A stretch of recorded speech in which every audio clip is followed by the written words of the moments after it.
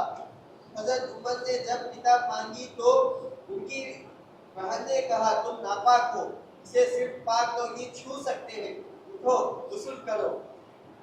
حضرت عمر رضی اللہ تعالیٰ عنہ نے نہانے کے بعد کتاب لی اور بسم اللہ الرحمن الرحیم پڑھی تو کیا کہا؟ حضرت عمر نے نہانے کے بعد کتاب لی اور بسم اللہ الرحمن الرحیم پڑھی تو کہا کہ یہ تو بڑی پاکیزہ نام ہے۔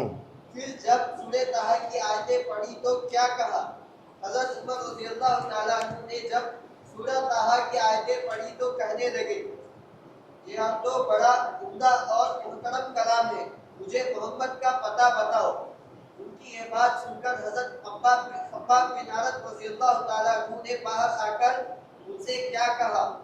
ان کی یہ بات سن کر حضرت خباب رضی اللہ تعالیٰ عنہ نے باہر آ کر ان سے کہا کہ عمر خوش ہو جاؤ، لگتا ہے کہ رسول اللہ نے جمعرات کے دن تمہارے بارے میں جو دعا کی تھی یہ اسی کا اثر ہے، اور بتایا کہ اس وقت رسول اللہ صلی اللہ علیہ وسلم صفا پہاڑی کے پاس دار ارقم میں ہے۔ رسول اللہ صلی اللہ علیہ وسلم نے حضرت عمر رضی اللہ تعالیٰ عنہ کے بارے میں کیا دعا کی تھی؟ آپ صلی اللہ علیہ وسلم نے حضرت عمر کے بارے میں یہ دعا کی تھی کہ اے اللہ عمر بن خطاب یا ابو جہل میں سے جو تجھے محبوب ہو اس کے ذریعے اسلام کو طاقت عطا فرما۔ حضرت عمر رضی اللہ تعالیٰ عنہ نے جب دار ارقم پہنچ کر دروازے پر دستک دی اور ایک آدمی نے چھانک کر لوگوں کو بتایا اور لوگ سمٹ کر ایک جگہ ہو گئے تو حضرت حمزہ رضی اللہ تعالیٰ عنہ نے کیا کہا؟ حضرت عمر رضی اللہ تعالیٰ عنہ نے جب دار ارقم پہنچ کر دروازے پر دستک دی اور ایک آدمی نے چھانک کر لوگوں کو بتایا اور لوگ سمٹ کر ایک جگہ ہو گئے تو حضرت حمزہ رضی اللہ تعالیٰ عنہ نے کہا دروازہ کھول دو، اگر اچھی نیت سے آیا ہے تو ٹھیک ہے ورنہ اسی کی تلوار سے اس کا کام تمام کر دیں گے۔ نبی اکرم صلی اللہ علیہ وسلم پر اس وقت اندر وحی اتر رہی تھی، وحی اتر چکی اور آپ صلی اللہ علیہ وسلم باہر بیٹھک میں تشریف لائے تو آپ نے حضرت عمر رضی اللہ تعالیٰ عنہ کا کپڑا اور ان کی تلوار کے پڑتلے کو پکڑ کر کیا فرمایا؟ پڑتلا کہتے ہیں تلوار کا میان، کور جس میں تلوار کو رکھتے ہیں نا اور جہاں سے تلوار نکالتے ہیں، تو یہ جو ہے یہ پڑتلا۔ جی آپ صلی اللہ علیہ وسلم باہر بیٹھک میں تشریف لائے تو حضرت عمر رضی اللہ تعالیٰ عنہ کا کپڑا ان کی تلوار کو پکڑنے کے تلوار کے پڑتلے سمیت پکڑ کر فرمایا عمر کیا تم اس وقت تک باز نہ آؤ گے جب تک اللہ تم پر بھی ویسی ہی ذلت اور عبرتناک سزا نہ اتار دے جیسی ولید بن مغیرہ پر اتر چکی ہے۔ یہ اللہ یہ عمر بن خطاب ہے، اے اللہ اس کے ذریعے اسلام کو عزت اور قوت دے۔ چلیں حضرت عمر رضی اللہ تعالیٰ عنہ نے آپ کی بات سن کر کیا کہا؟ حضرت عمر رضی اللہ تعالیٰ عنہ نے آپ کی بات سن کر کہا میں گواہی دیتا ہوں کہ اللہ کے علاوہ کوئی عبادت کے لائق نہیں اور آپ اللہ کے رسول ہیں۔ ٹھیک ہے۔ حضرت عمر رضی اللہ تعالیٰ عنہ کے یہ الفاظ سن کر مسلمانوں نے خوشی کا اظہار کس طرح کیا؟ مسلمانوں نے حضرت عمر کی یہ الفاظ سن کر خوشی میں زور سے اللہ اکبر کا نعرہ لگایا جس کی گونج حرم والوں نے سنی۔ حضرت عمر رضی اللہ تعالیٰ عنہ کے مسلمان ہونے کی خبر قریش کے لوگوں کو کیسے ہوئی اور خبر سن کر انہوں نے کیا کیا؟ حضرت عمر رضی اللہ تعالیٰ عنہ مسلمان ہونے کے بعد پہلے ابو جہل کے پاس گئے، اسے جب اپنے اسلام کے بارے میں بتایا تو اس نے انہیں برا بھلا کہتے ہوئے اپنا دروازہ بند کر لیا۔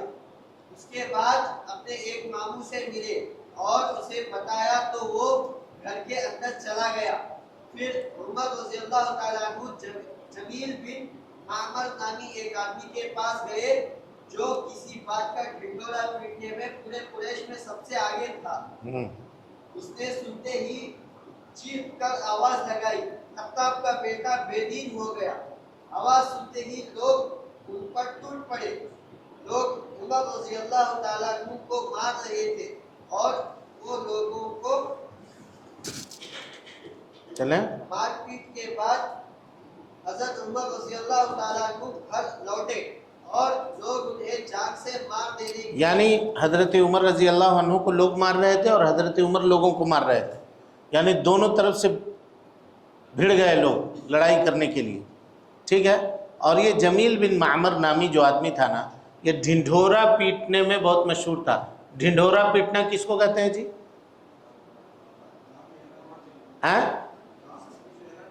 خبر پھیلانے کے لیے، خبروں کو پھیلانے کے لیے، کوئی بات اگر ہو تو اپنے تک نہ رکھ کے دوسرے کو کہا، تیسرے کو کہا، چوتھے کو کہا، پانچویں کو کہا، اسی کو کہتے ہیں ڈھنڈورا پیٹنا، سمجھ رہے ہیں۔ اور پہلے زمانے میں جب کوئی غلطی کرتا تو اس کے نام کا ڈھنڈورا پیٹا جاتا تھا۔ کیسے؟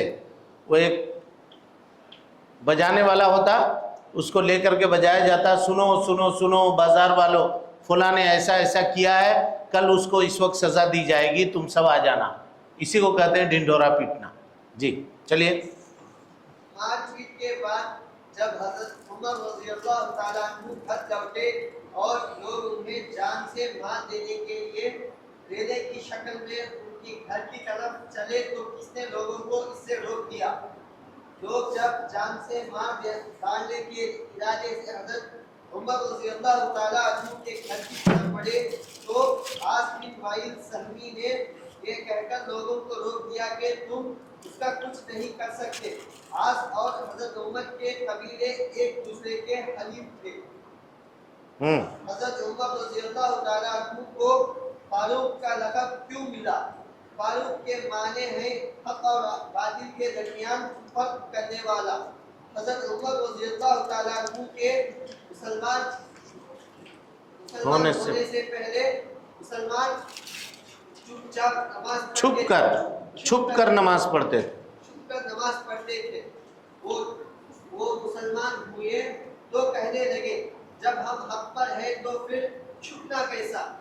ذات کی قسم جس نے آپ صلی اللہ علیہ وسلم کو حق کے ساتھ بھیجا ہے، ہم ضرور باہر نکلیں گے۔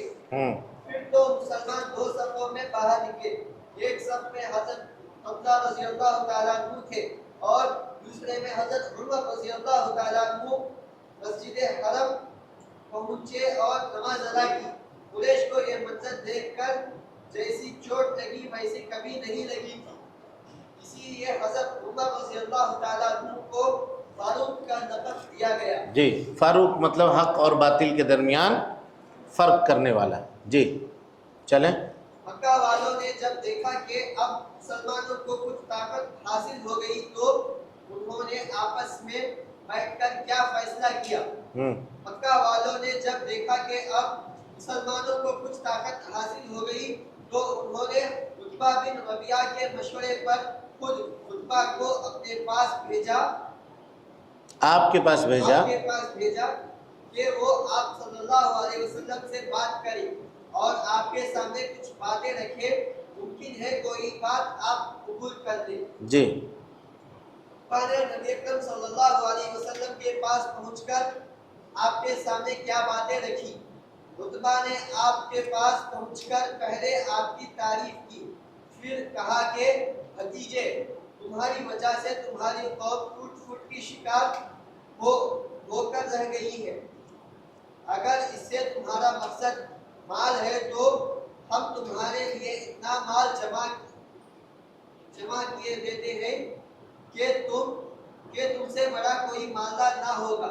اگر مقام و مرتبہ چاہتے ہو تو ہم تجھے اپنا سردار بنا لیتے ہیں، بادشاہت کی خواہش ہے تو ہم اپنا بادشاہ بنا لیتے ہیں، بادشاہ بنانے کے لیے بھی تیار ہے۔